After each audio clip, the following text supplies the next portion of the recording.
Hey everyone, this is Chad Deadman, and I'm so excited to be with my buddy Dusty, who I met last September. We were building 400 bikes for those that lost everything in the Lahaina fires, and Dusty was wearing this shirt, Contending for the Kingdom. And I was like, man, that shirt is amazing. We took a picture of him, ended up meeting him the next day at King's Lahaina, him and his wife, and I discovered they have a boxing ministry that is amazing. And Dusty, like, how did you get started with this boxing ministry? So how we got started was, it was just three security for King's Lahaina, three armor bearers that we were doing Bible studies, and then one day we were just like, hey, one day let's hit mitts.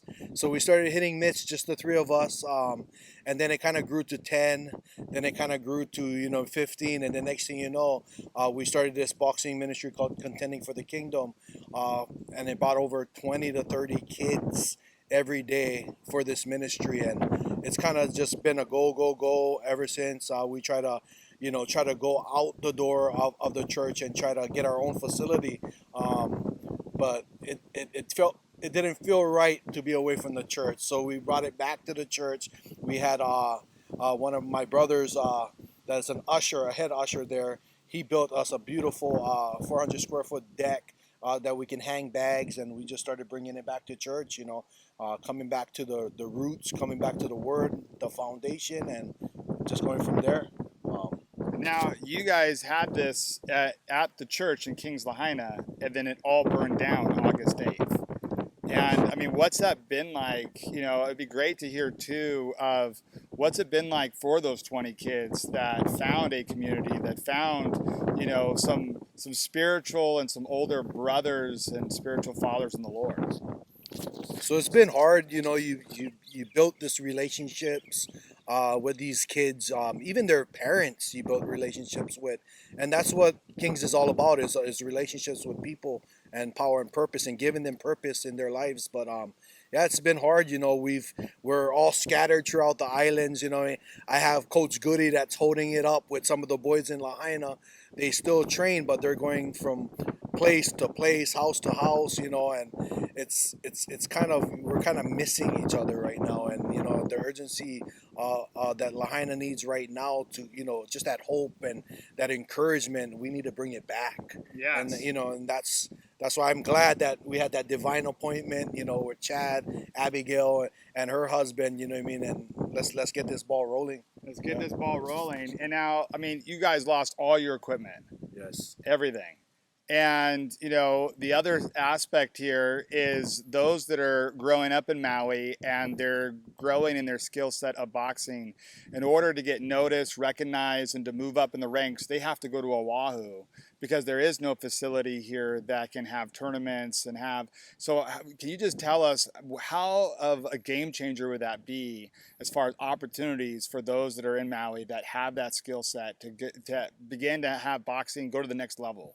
Oh, it would be great, to have a facility on Maui that can allow us to host this, host events. That way, kids don't have to, always do fundraisers for travel and all this kind of stuff. And they just had a big one that just went to I think Arizona. They just had a national championship event that was up in Arizona just recently. I think this past weekend. But yeah, it's just just having a facility that can host this, and even to bring people even from out of state to come and see what Maui is all about. But yeah, throughout this tragedy, we have other groups that I have good brothers that are coaches in different programs, like the Bat Cave. Brother Junior is over there. He coaches some of the boys. And having that outlet that some of these kids have to go to other programs, and we, as long as they're getting it in, we're just pleased that we have other coaches that are taking in these kids that want to grow, not just in boxing, but want to grow as young men, and they're going to be the next influencers in our community, because that's what the program Contending for the Kingdom was that we're training a generation up to be the influencers, not only for the kingdom, but also for individuality to have to let people know that there is good people out in the world that will encourage them and influence them in such a great way, and can be an impact not only to their community but to the state as well as this world, and that's what we need. Yeah, Yeah. that's what we need. And maybe, just I think this is so vital as you've had all the sporting programs on the West Side basically went, 60 to 0, and can you just tell us like how important is this for those that are on the island that maybe, are teenagers that aren't having opportunities in other sports and they're in a crossroads where there's boredom, there's not much to do, everything has been burned down, where there could be a fork in the road where maybe they get involved with ice or drinking or being in the wrong crowd, but then having an opportunity that you are bringing where it's the right turn, where you can begin again to get discipline and you begin to build your character, you begin to get out of this trajectory of really destroying your life.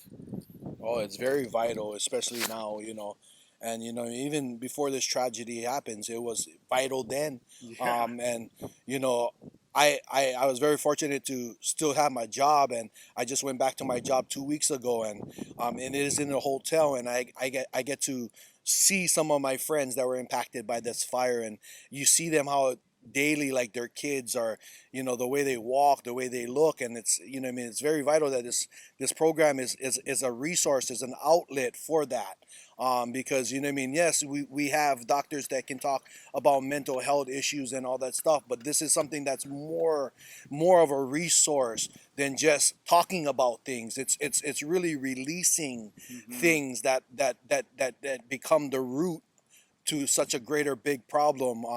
And, what I mean, ending not only depression, anxiety, fear, but giving them confidence, knowing that there's something, there's something that they can do that's going to make an impact. What I mean, and giving them purpose, like I was telling you, Chad. It's not just they're chosen, they're not just champions, they're more than conquerors, they're perseverers in this time, Yes. especially in this time. And then, that's what is really on my heart. It's more of a passion and a compassion for my community, because Lahaina is a generational Yes. community.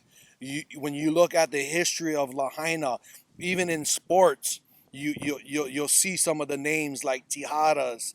You know what I mean? What I mean? You'll see the generations of generations that play sports in that community, and it's just been an impact. You know what I mean? And we need a resource, an outlet. You know what I mean? To just cope with it. Yeah, and so just everyone, just join us in getting this off the ground. He lost all of their training equipment, everything. So we, as a nonprofit, are gonna be walking alongside, journeying alongside, contending for the kingdom. That's what we're all about: is contending for the kingdom and raising up spiritual warriors. So we get to raise up some Hallelujah. Yeah. warriors in the natural and in the spiritual. So I would invite you, just donate, and we're going to be building them a boxing ring. We're going to be gathering more equipment. We're going to be coming up with creative ideas to in the short term and the long term. But we plan on joining with these guys for the years to come to get it off the ground and for it to be a lighthouse. So thank you so much for your support, your donations, and your prayers.